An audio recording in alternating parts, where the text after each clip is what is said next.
The command center was cloaked in an oppressive silence, the kind that weighed heavily on the chest, making every breath feel like a struggle. The dim glow of holographic displays cast eerie shadows across the room, their soft hum the only sound breaking the stillness. Commander Alex Rains stood at the center of it all, his sharp, calculating eyes scanning the flickering seal of the Terran High Command on every screen. The emblem, a symbol of Earth's resilience and defiance, pulsed like a heartbeat, steady and unyielding. The air was thick, not just with tension but with something deeper, an unspoken understanding that the moment they had all feared, and perhaps hoped for, had finally arrived. Officers sat frozen at their stations, their hands hovering over consoles, unsure whether to move or wait. The usual chatter of the command room was gone, replaced by a silence so deep it felt alive, pressing against the ears like the roar of a distant storm. Then, the voice of Admiral Lawson cut through the silence, sharp and unwavering. It wasn't just a voice, it was a declaration, a final, unbreakable verdict. Effective immediately, Earth severs all ties with the Interstellar Coalition. The words hung in the air like a thunderclap, reverberating through the room. For a moment, no one moved. The weight of the statement was too immense, too final, as if the very fabric of the galaxy had shifted in an instant. Then, chaos erupted. Officers sprang into action, their movements frantic but purposeful. Fingers danced across glowing keyboards, encrypted transmissions flared to life, and the calm hum of the room transformed into a cacophony of overlapping voices and urgent commands. Rains remained still, a pillar of calm amidst the storm. His hands gripped the edge of the central console, knuckles white, as he absorbed the magnitude of what had just happened. This wasn't just a political maneuver, it was a declaration of war. A line drawn in the sand that could never be crossed again. Across the galaxy, the ripple of Earth's defiance was already spreading. The Coalition, bloated with its own arrogance and corruption, had never imagined this moment would come. For decades, Earth had been the obedient servant, the silent provider of resources, soldiers, and innovation. But now, the servant had risen, and the master was unprepared. Rain's mind raced as he processed the situation. He thought of the years of betrayal the human colonies left to burn while the Coalition turned a blind eye, the scientists who vanished into secret labs, their discoveries stolen, their names erased. He thought of the countless soldiers who had bled and died in wars that weren't theirs, fighting for a galaxy that saw them as expendable. And now, finally, Earth had said, enough. The room's chaos reached a fever pitch as reports flooded in. Coalition fleets were mobilizing, their movements erratic and panicked. Rains turned to Lieutenant Harper, his second in command, who was already pulling up data on the enemy's formations. Her face was pale but determined, her voice steady despite the urgency. Coalition fleets are moving toward Sol, sir. 3 task forces confirmed. Rains nodded, his expression hardening. There was no room for fear now, no time for hesitation. No one enters Sol, he said, his voice low but carrying the weight of command. Prepare all defenses. Signal the fleets. We hold the line. The officers around him moved with renewed purpose, their fear replaced by resolve. They had trained for this moment, planned for it in secret for years. Earth's fleets were no longer the outdated, scattered forces the Coalition believed them to be. They were a finely tuned machine, forged in the fires of countless battles, ready to unleash their fury. As the command center buzzed with activity, Rains allowed himself a brief moment of reflection. He looked at the holographic map of the Sol system, its planets spinning serenely in the void. This was their home, their sanctuary, and now their battleground.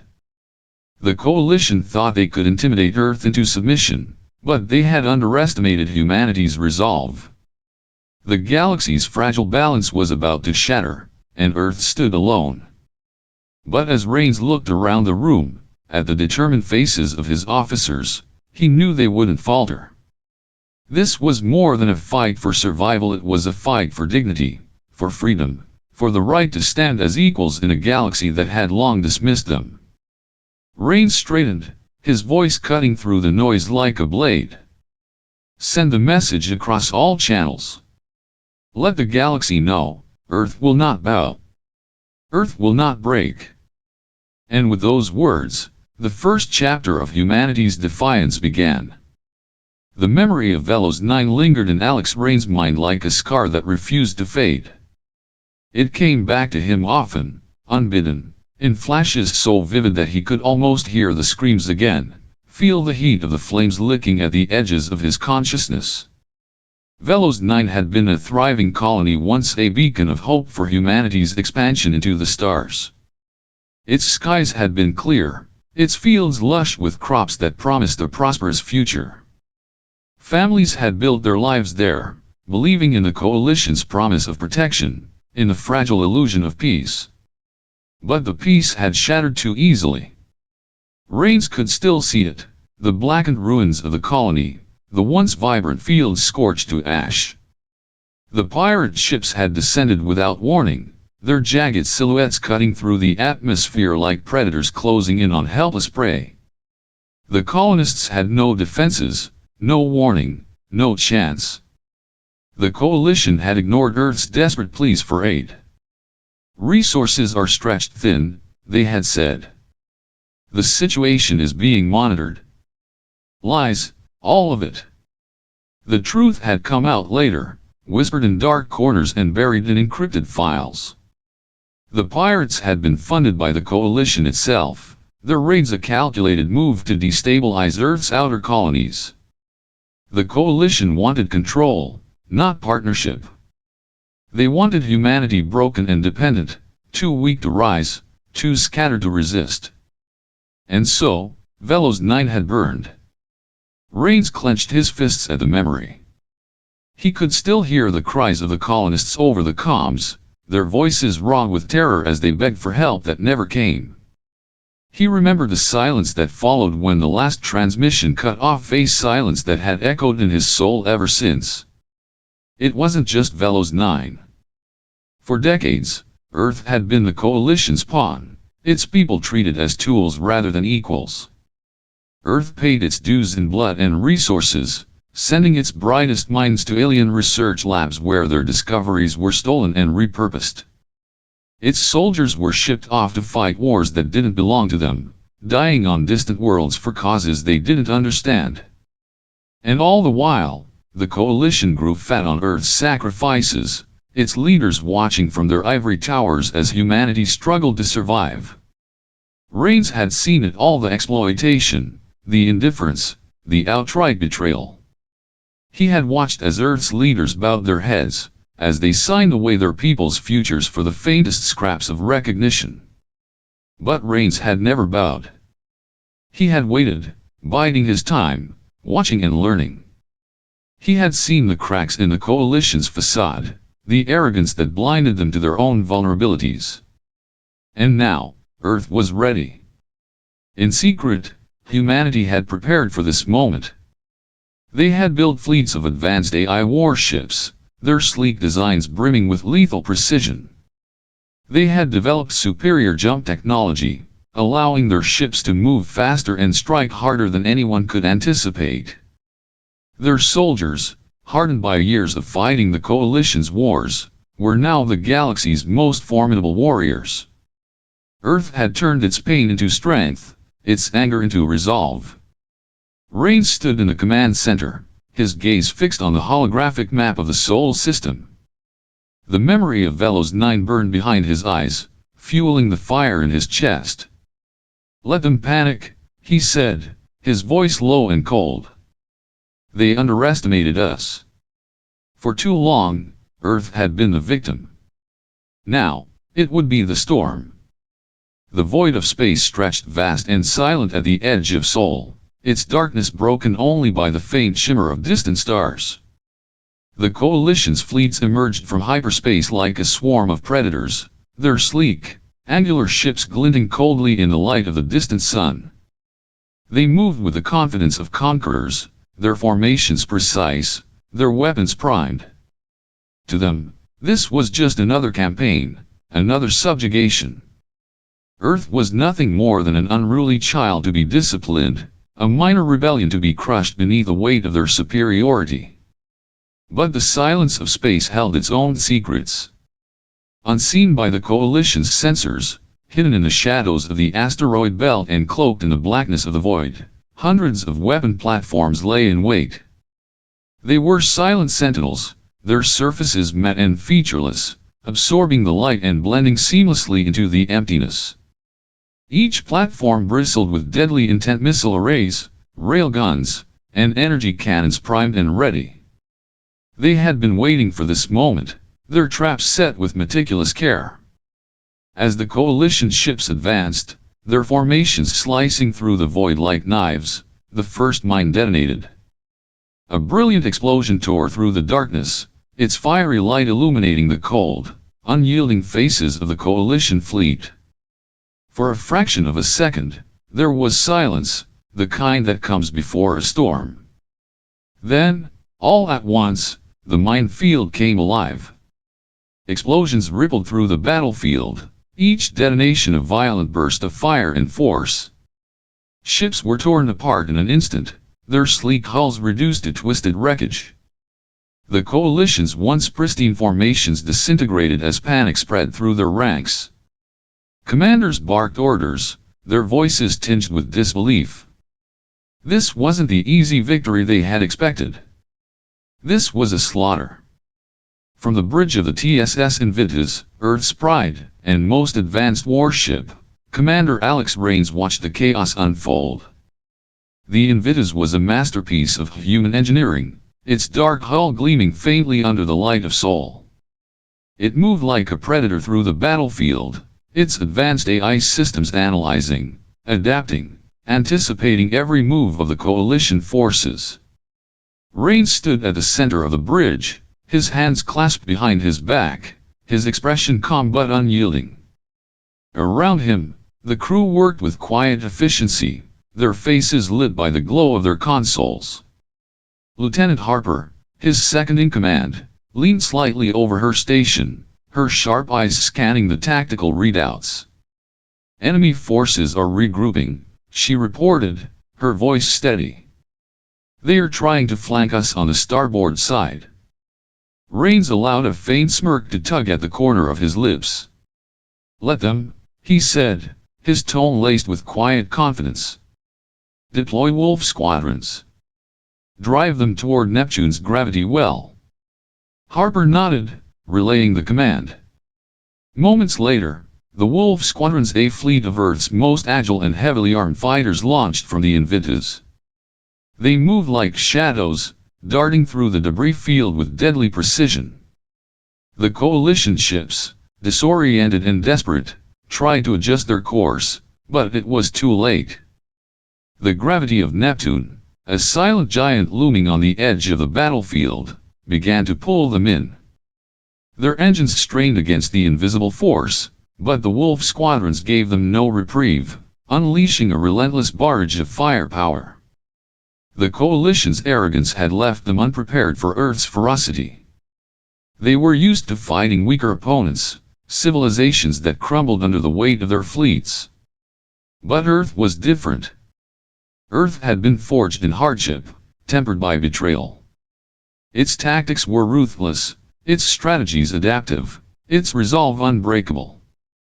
Rains watched as another Coalition cruiser went up in flames, its hull splitting apart under the relentless assault. He felt no satisfaction, no triumph, only a grim determination. This was war, and war was never clean, never easy. He knew this battle was just the beginning. The Coalition would regroup. They would send reinforcements, larger fleets, more advanced ships. But Earth would be ready. As the last remnants of the Coalition's vanguard scattered, their ships retreating into the void, a heavy silence fell over the battlefield. The debris of the enemy fleet drifted aimlessly, a graveyard of arrogance and miscalculation. The crew of the Invitas erupted into quiet cheers, their relief palpable. But Rains remained still, his gaze fixed on the tactical display. His voice cut through the muted celebration, calm and steady. "This isn't over," he said. "They'll be back. Stronger, angrier, and more desperate. Make sure the fleet is ready." Harper turned to him, her expression unreadable. "And if they bring everything they have?" Rains met her gaze, his eyes hard as steel. "Then we'll show them what happens when you push humanity too far." The bridge fell silent, the weight of his words settling over the crew. Outside, the battlefield was quiet once more, the echoes of destruction fading into the vastness of space. But in the hearts of those aboard the Invitas, a fire burned, a fire that would not be extinguished. Earth had struck its first blow, and it would not be the last. The galaxy trembled under the weight of Earth's bold defiance. Like a stone cast into still water, the repercussions rippled outward, shattering the fragile equilibrium that had held for decades. News of Earth's victory spread like wildfire, carried by whispers in the dark corners of trade stations and encoded messages bouncing between star systems. The Coalition's fleets, once seen as an unstoppable force, now bore the stain of humiliation. Their authority, already brittle, began to crack. Trade routes, the lifeblood of interstellar commerce, faltered. Merchant ships, no longer confident in the Coalition's ability to protect them, hesitated to venture into the void. Pirate factions, long lurking at the edges of civilization, seized the opportunity. They struck with ruthless efficiency, preying on unprotected convoys and isolated colonies. Entire systems descended into chaos, their populations caught between desperation and fear. Old rivalries, long suppressed under the Coalition's iron rule, reignited with ferocity. Civil wars erupted on distant worlds, their skies lit by the fire of orbital bombardments. In the midst of this chaos, Earth stood as both a symbol of rebellion and a target of wrath. For every colony that looked to Earth as a beacon of hope, there were those who saw only danger. On Earth itself, the civilian sectors were gripped by panic. The streets of its great cities buzzed with nervous energy, rumors spreading like a contagion. People whispered of retaliation, of fleets descending from the heavens to burn their homes to ash. Some spoke of unity, of standing firm against the Coalition. Others, however, whispered of surrender. Even among Earth's colonies, loyalty wavered. On Titania, a prosperous mining colony orbiting Uranus, the governor held secret talks with Coalition envoys.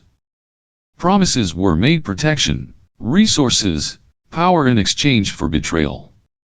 When word of this treachery reached Rains, his response was swift and merciless.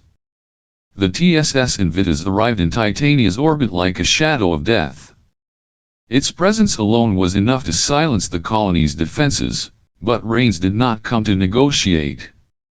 The orbital platforms protecting Titania were obliterated in minutes, their shattered remains falling like burning meteors onto the icy surface below. The traitorous governor, dragged from his gilded office, was brought before Rains. There was no trial, no plea for mercy. Rains' voice was cold, devoid of emotion, as he delivered a sentence. No betrayal. No compromise. The governor's execution was quick, but the message it sent was enduring. Titania's people, cowed and fearful, watched as their leader's body was cast into the void. Back on Earth, the tension among the military's top brass was palpable. Admiral Lawson, a man whose years of service had etched lines of steel into his face, stood at the head of a dimly lit war room. Around him, holographic projections flickered maps of the galaxy, fleet movements, reports of uprisings and pirate attacks.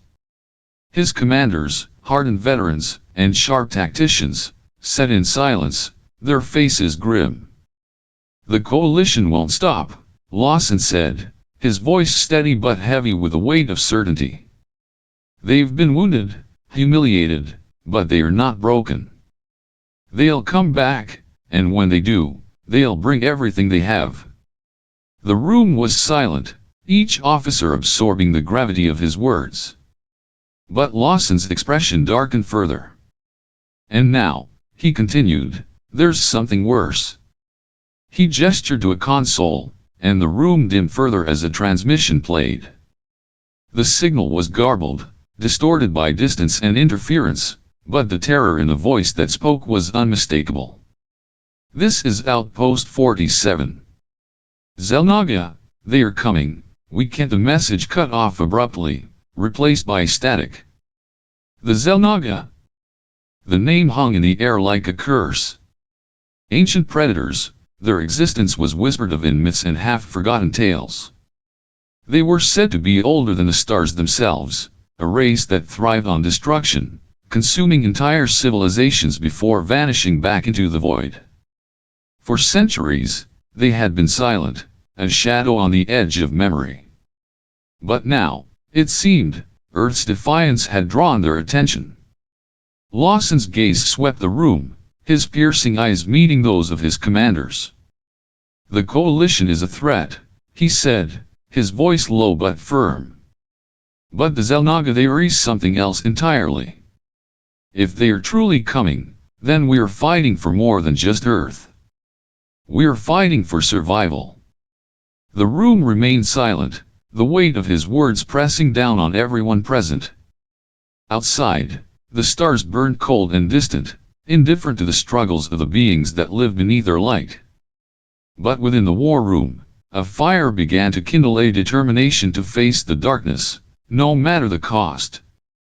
Rains, standing at the edge of the room, said nothing. His mind was already turning, calculating, preparing. The coalition's betrayal had awakened Earth's fury. The Xel'Naga's arrival would awaken its will to survive. The Xel'Naga's arrival was not heralded by the roar of engines or the shimmer of hyperspace ruptures. It was a silent, creeping dread that spread through the void, an unnatural stillness that seemed to choke the very fabric of reality. Their ships were an affront to the natural order, grotesque amalgamations of metal and organic tissue. They pulsed with a sickly, bioluminescent glow, their surfaces writhing as though alive. They moved with a predatory grace, silent and deliberate, like predators stalking their prey. To look upon them was to feel a primal fear, a deep, instinctive knowledge that these were not beings of the same universe as humanity. Earth had seen its share of enemies, pirates, rebels, the coalition itself, but nothing like this. The Xel'Naga were not conquerors. They did not seek submission or surrender. They were annihilators, their purpose etched into the destruction they left in their wake. Their weapons were not designed to disable or cripple. They consumed, disintegrated, erased. Entire ships vanished in bursts of unnatural light, their crews reduced to ash before they could even scream. As the Xel'Naga fleets approached Sol, Earth transformed. The planet became a fortress, a desperate bastion against an unstoppable tide. Orbital shipyards worked day and night, their skeletal frames glowing with the fire of forges as they churned out warships at a frantic pace. AI-controlled drones swarmed the outer system, their sleek forms darting through the darkness like schools of fish, scanning, searching, preparing.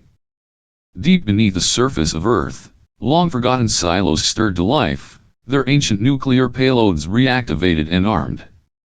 Every resource, every ounce of effort, was poured into the defense of humanity's home. But no amount of preparation could ease the tension. The air on the TSS Invictus was thick with it, an invisible weight pressing down on every crew member. Commander Rains hadn't slept in days. His eyes were bloodshot, his face pale, but his posture remained rigid, his expression unreadable. He stood at the center of the bridge, surrounded by the hum of consoles and the quiet murmur of his crew.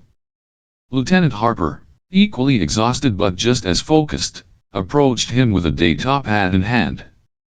"They are coming," she said, her voice low but steady. The words hung in the air like a death knell. She handed him the report. Xel'Naga war forms had been detected near Neptune.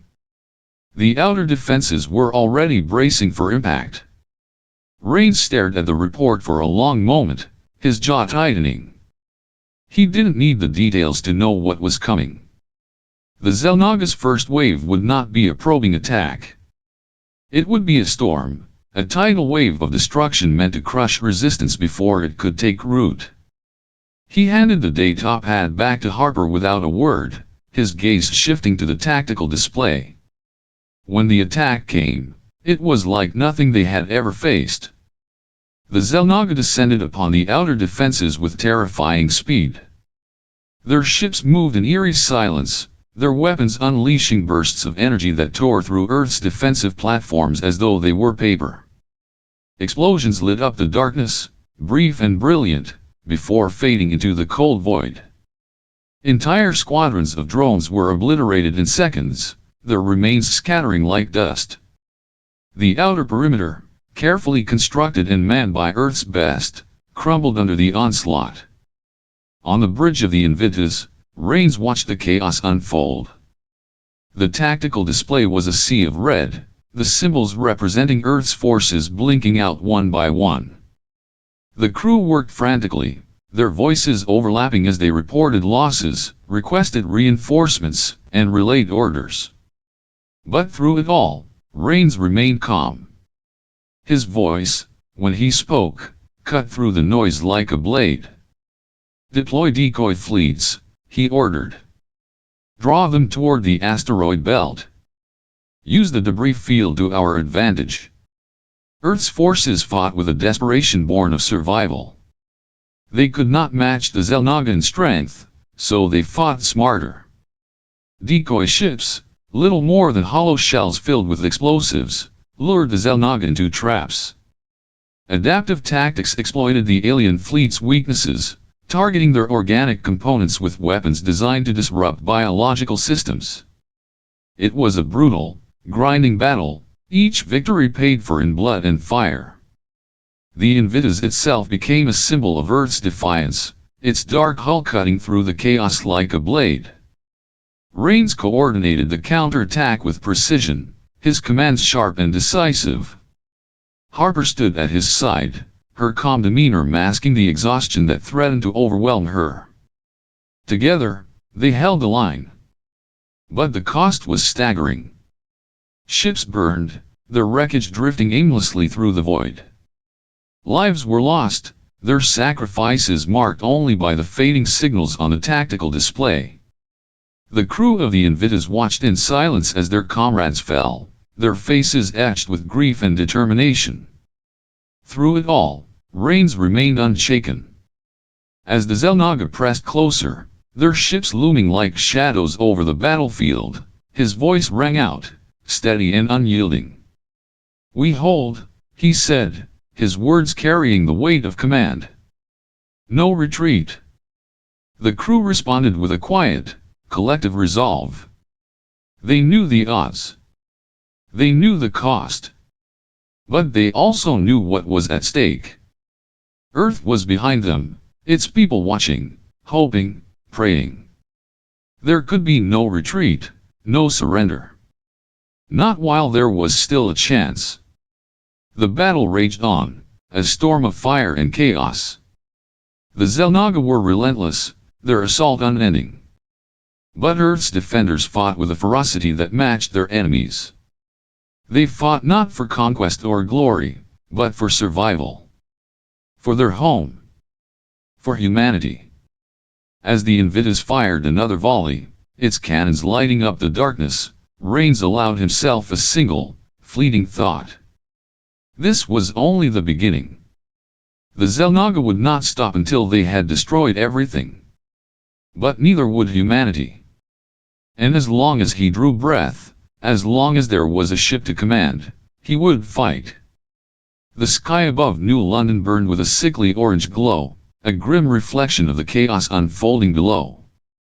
The Xel'Naga ships that had breached Earth's defenses fell like meteors, their descent trailing fire and smoke.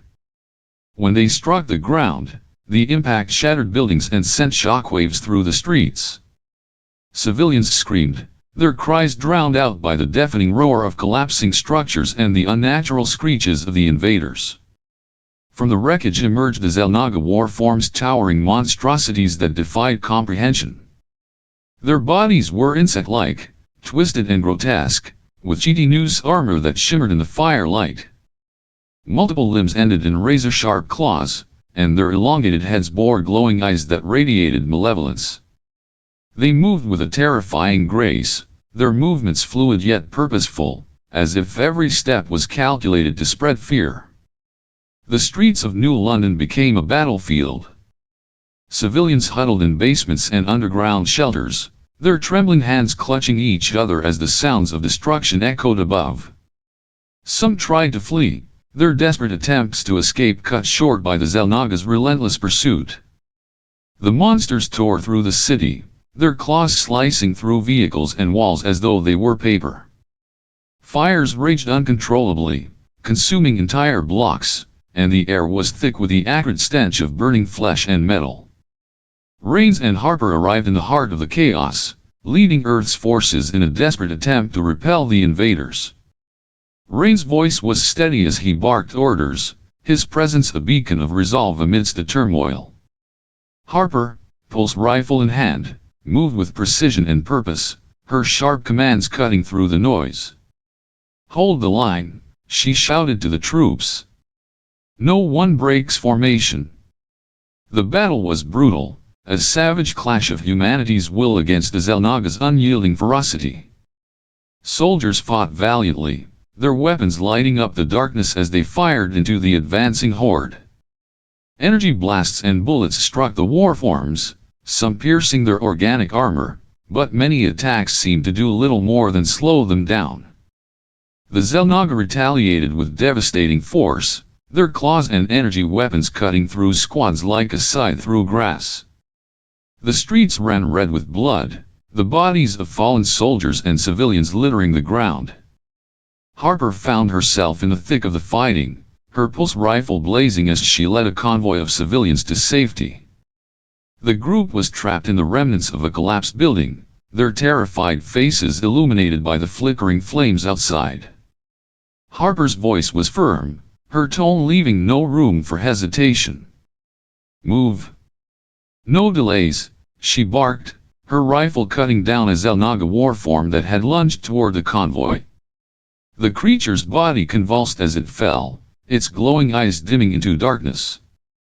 The civilians obeyed, their fear overridden by the sheer force of Harper's command. She guided them through the ruined streets, her rifle never wavering as she covered their retreat. Behind her, the battle raged on, the sounds of gunfire and explosions forming a chaotic symphony. Harper's heart pounded in her chest, but she pushed the fear aside, focusing solely on the lives she had sworn to protect. Hours passed, though it felt like an eternity. The fighting was relentless, the Xel'Naga showing no signs of exhaustion or mercy. But humanity's defenders refused to yield. Slowly, through sheer determination and adaptive tactics, the tide began to turn. Soldiers worked together to exploit the warforms' weaknesses, targeting their joints and vulnerable spots with concentrated fire. Harper and Rains coordinated strikes, their leadership galvanizing the troops into a unified force. Finally, the Xel'Naga began to retreat. Their warforms withdrew, their towering figures disappearing into the smoke and haze. The streets fell silent, save for the crackling of flames and the distant cries of survivors. New London had been saved, but the cost was staggering. Entire districts lay in ruins, and the death toll was beyond comprehension. Rains stood on the city's ramparts, his gaze fixed on the burning sky. The glow of the fires reflected in his tired eyes, their flames a haunting reminder of the battle that had just unfolded. Around him, the survivors worked to salvage what remained, their faces etched with grief and exhaustion. The air was heavy with the weight of loss, the silence more oppressive than the chaos had been. Harper approached, her steps slow and deliberate. Her armor was scorched, her face smeared with soot and blood, but her posture remained strong. She stopped beside Rains, her eyes scanning the destruction below. "This was just the first wave," she said quietly, her voice carrying a mixture of dread and determination.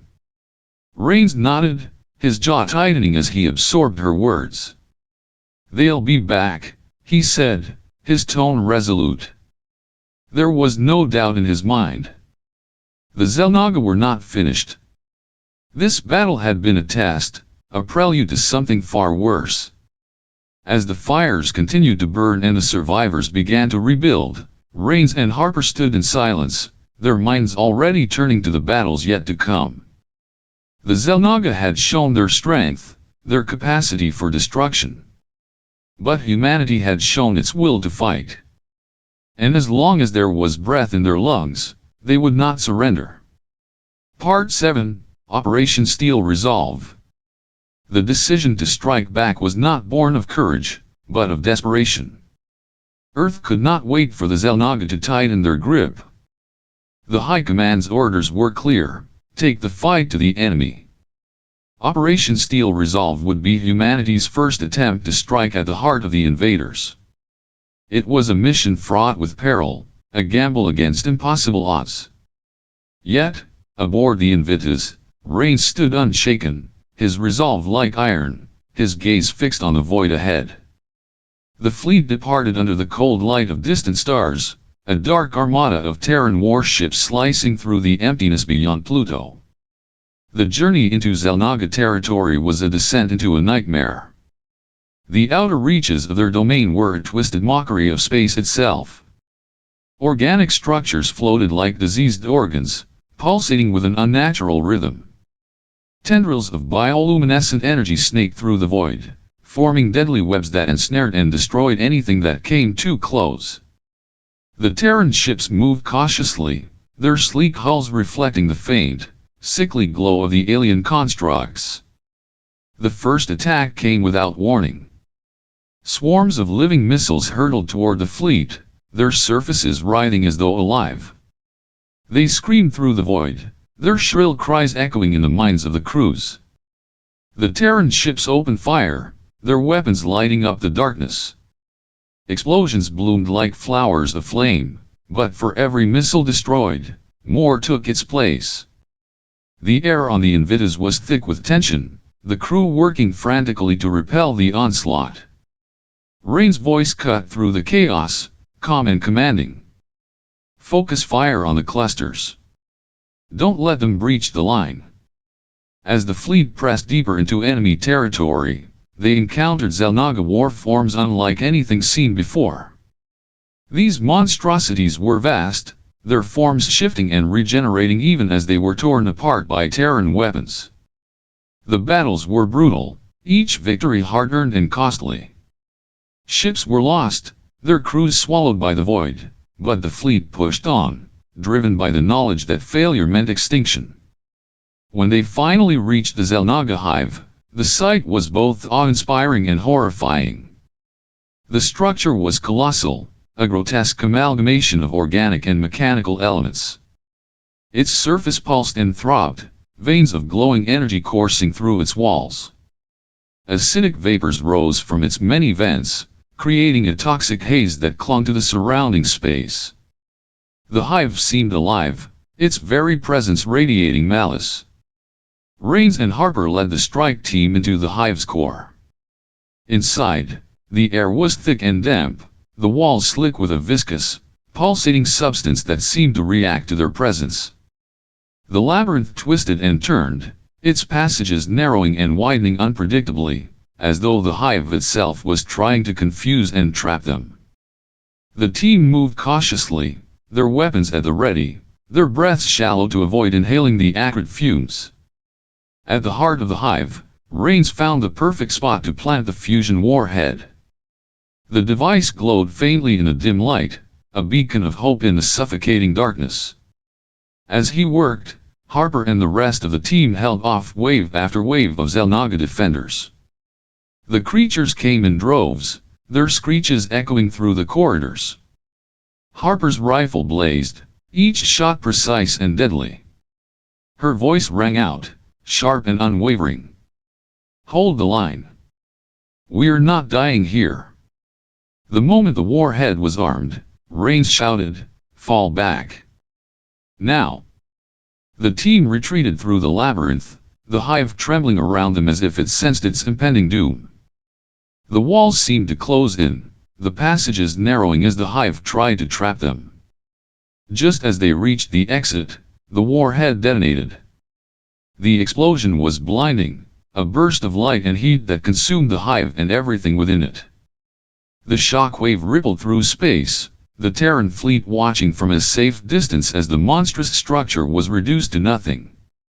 It was Earth's first major victory against the Xel'Naga, but the celebration was short-lived. As the fleet regrouped, sensors picked up a new threat. A second Xel'Naga fleet, larger and more coordinated, was already on its way. Part 8, The Fight for Survival. The second wave came like a storm, relentless and overwhelming. The Xel'Naga fleet descended upon Earth's defenders with a ferocity that left no room for hesitation. Their ships darkened the skies, their weapons tearing through Terran lines. Earth's forces, battered and exhausted, fought with everything they had, but the enemy seemed endless. Aboard the Ensues, the situation was dire. The ship shuddered under the impact of enemy fire, its hull scorched and battered. Rain stood at the center of the chaos, his uniform stained with blood and sweat. Despite the pain of his injuries, he refused to falter. The bridge was a cacophony of alarms and shouted orders, but his voice rose above it all. "We hold the line. No retreat." The battle raged on, the Terran fleet deploying experimental AI weapons in a desperate bid to turn the tide.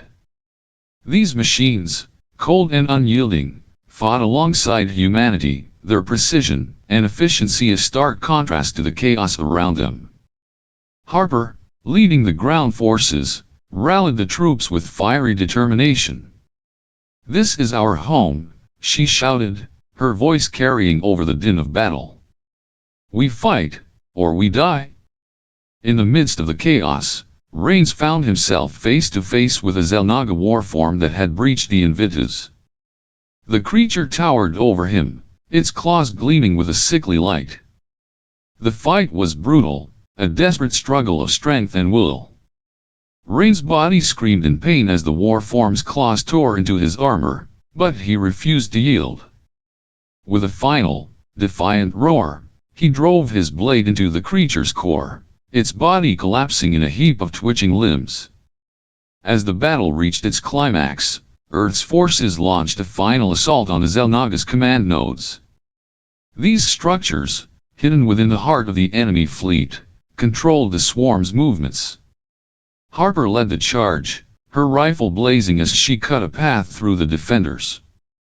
The experimental AI weapons targeted the nodes with surgical precision, their attacks devastatingly effective.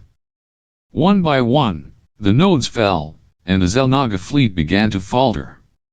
When the last command node was destroyed, the Xel'Naga swarm retreated, their once coordinated assault reduced to chaos. The battle was over, but the cost was staggering. Half the Terran fleet was gone, and Earth's cities lay in ruins. The survivors stood amidst the wreckage, their faces etched with grief and exhaustion. On the bridge of the battered Ensues, Rains and Harper stood side by side, their gazes fixed on the stars. Harper broke the silence. "Do you think we'll survive this?" Her voice was quiet, almost a whisper. Rains, his face lined with pain and determination, answered without hesitation. "We already have. But survival isn't enough. We fight for victory." The stars beyond the shattered viewport seemed to shimmer with a faint, defiant light, as if echoing his words. The fight was far from over, But humanity had proven its strength. And as long as there were those willing to stand and fight, there was hope.